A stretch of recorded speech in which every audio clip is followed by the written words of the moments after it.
Muy buenas tardes, muchachos y muchachas. El día de hoy vamos a aprender sobre lo que es el análisis posóptimo en el método Simplex o el análisis de sensibilidad. Entonces, para esto lo mejor que podemos hacer es verlo en la práctica y ustedes deducir qué es lo que va pasando, ¿de acuerdo? No les voy a dar definiciones ni nada por el estilo, sino que ustedes van a ver cómo va funcionando esto. Entonces, bueno, recuerden que nosotros teníamos como 5 preguntas que nos íbamos haciendo a la hora de realizar una programación lineal o modelar una programación lineal. Pues teníamos que preguntar cuáles parámetros teníamos disponibles, ¿verdad? ¿Qué información tengo yo con respecto a el problema a resolver? En este caso, por ejemplo, tiempo de producción disponible, cuántas horas pasa cada lote, ¿verdad? En cada operación, las ganancias que yo iba a obtener por cada lote de Wonka-Bars o lote de UMPAs vendido, etcétera, etcétera. Todo lo que son los parámetros, el CJ, el B sub I o lado derecho y la matriz A y J, ¿verdad? En forma canónica de una programación lineal. La otra pregunta que yo me hacía era, ¿qué es lo que yo quiero, verdad? Al final lo que queríamos sacar era maximizar ganancias. Y también nos preguntábamos cuáles eran esas variables de decisión o cuáles eran esas decisiones a tomar. Aquí es la cantidad, bueno, cuando declarábamos las variables, la cantidad de lote de Wonka-Bars a producir y la cantidad de lotes de UMPAs a producir en esta semana. Asimismo, nos preguntamos qué es lo que nos restringe a aumentar ese objetivo de nosotros, ¿verdad? La maximización de utilidades. Pues en este caso teníamos limitaciones en lo que eran los tiempos de producción disponibles en cada operación, según lo que según lo que requería cada lote, dependiendo de que si era Wonka-Bars o si era UMPAs. Muy bien, entonces resolvamos este problemilla. Hay un video ya, ¿verdad? Sobre cómo utilizar el solver de Excel también en este canal. Ok, aquí tenemos la solución original. Vamos a tener track de esa solución original. Vamos a mantenerla por ahí. Y ahora voy a empezar a hacer loco. Se me ocurre que voy a empezar con la operación 2, o el B2 o B sub I, ¿verdad? El valor que tenemos por acá. Vamos a cambiarlo de color para no perdernos. Este es el que yo quiero ir cambiando, ¿ok? Y por acá voy a llevar también un registro de lo que son las zetas que tengo. Voy a ocultar esto para que se vea más fácilmente lo que voy haciendo por este lado. Entonces, chicos y chicas, vamos a ir cambiando lo que es el valor del lado derecho de la restricción 2, de la operación 2. Y quiero que pongan atención a qué es lo que está pasando con el punto solución, los valores de X1 y X2, y qué es lo que está pasando con el Z. Pero principalmente, qué es lo que está pasando con el Z. Ok, entonces, en esta, el original, ¿verdad? Era 12 y teníamos que, este valor era 36,000. Ok, ¿qué pasa si en esta semana yo en lugar de 12 tengo 13 horas disponibles para la operación 2? Vamos a solver.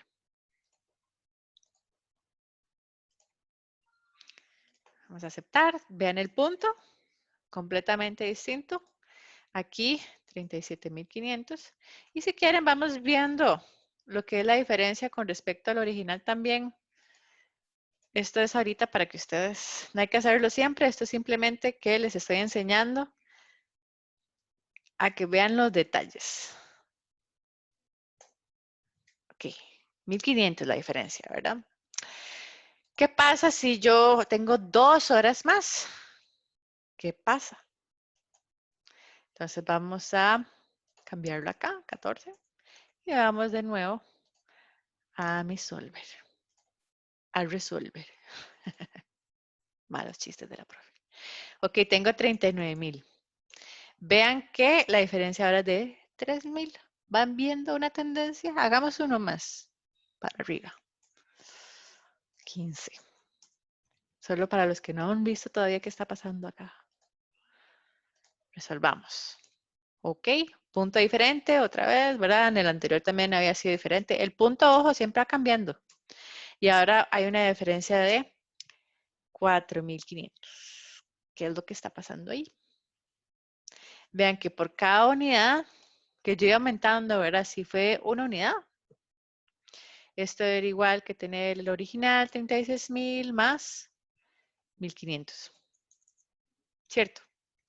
Voy a bloquear esta celda por acá para que vayamos viendo. En el segundo, ¿verdad? Era 2 unidades más, 2 por 1,500.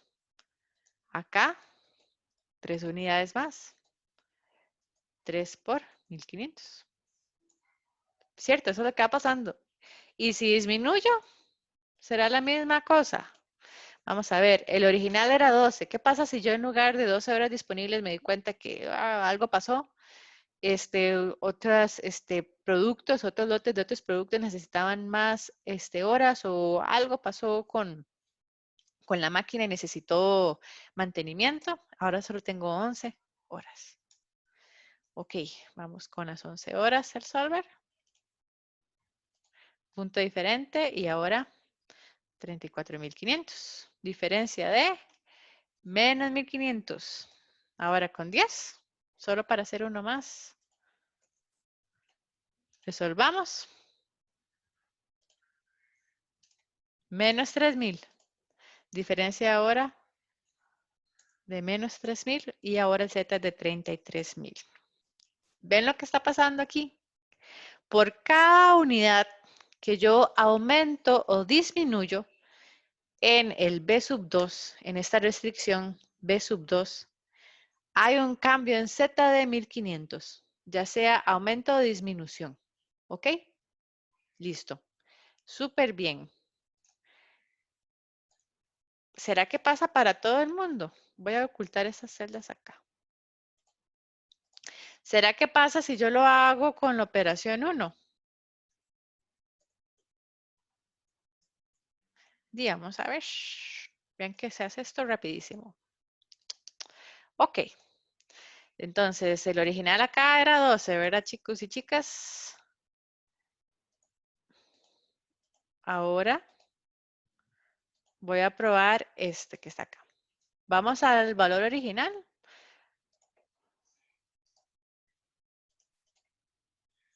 Que este es el problema original, ¿cierto? Cuando tengo un lado derecho de 4, tengo un Z de 36,000. ¿Todo bien? ¿Qué pasa si yo aumento esto una unidad? Las horas disponibles en operación 1. Y resolvemos.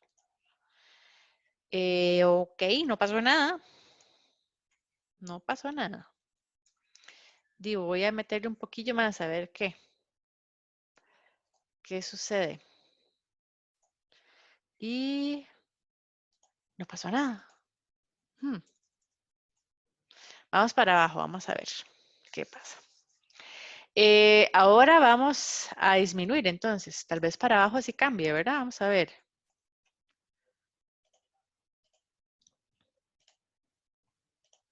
Y nada. Se mantiene ese Z. Con 2. A ver.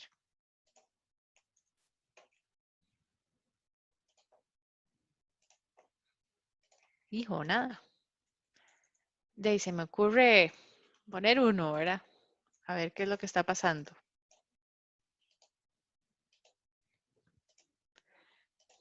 1. Ok. Y datos. Y resolvemos. Y, ok. Aquí sí hubo una diferencia, ¿verdad? El punto cambió el Z, pero hasta que yo insistí. Vean que no me cambiaba conforme yo iba aumentando o disminuyendo hasta que llegué a 1, hasta que llegué a cambiar. Esto tiene una razón, muchachos y muchachas, pero lo estaba haciendo a propósito. Ok, vamos al problema original. Perdón, era este, ¿cierto? El lado derecho era 4, 12 y 18. Bueno, entonces vamos al problema original. Listo. Hay algo súper importante que ustedes tienen que ver aquí y es cuánto de ese tiempo disponible estoy utilizando para llegar a este punto óptimo, ¿verdad? Que era con $36,000. Ok, vean que acá me dice esta suma producto de, bueno, x1 menor o igual a 4, o de 2x2 menor o igual a 12, o de 3x1 más 2x2 menor o igual a 18. Acá me dice cuánto estoy usando realmente de esas horas disponibles. Vean que tanto la operación 2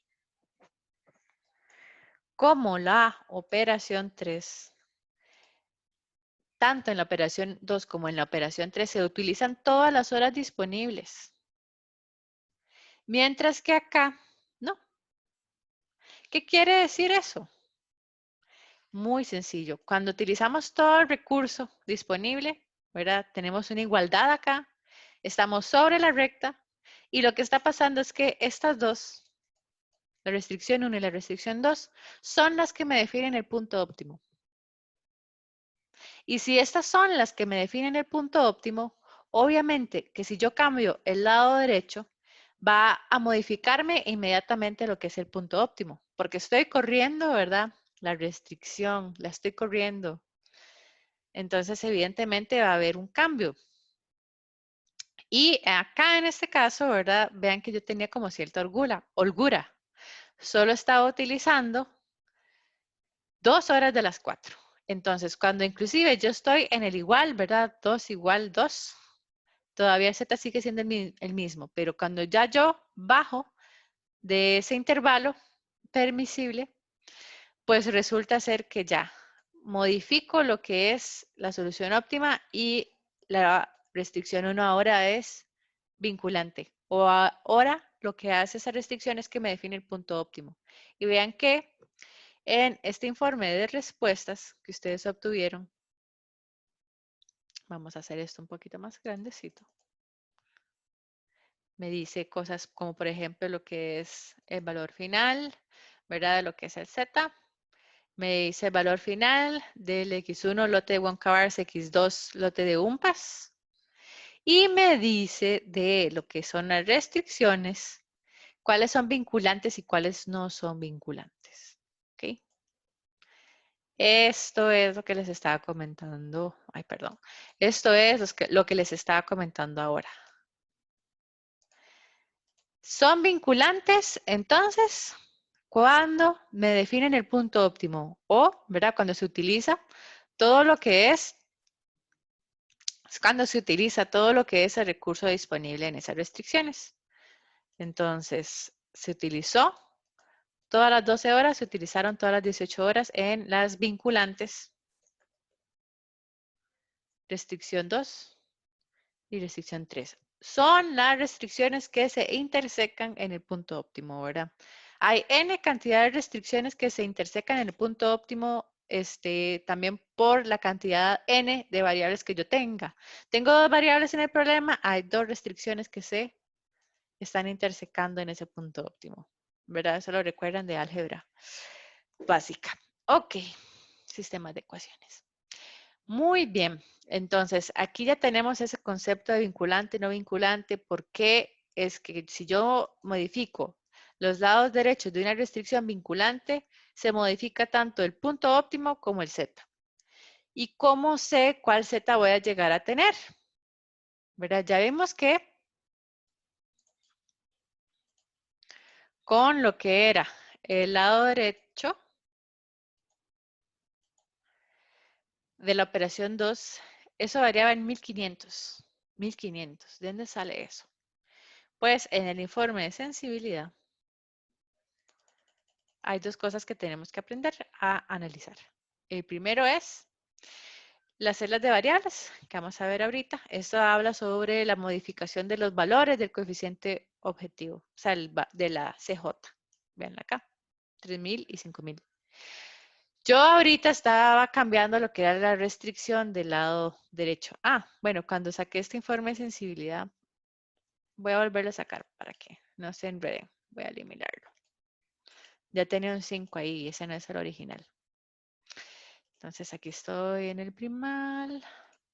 Vamos a los datos. Está 4, 12, 18. Sí, todo está bien ahora. Le damos resolver.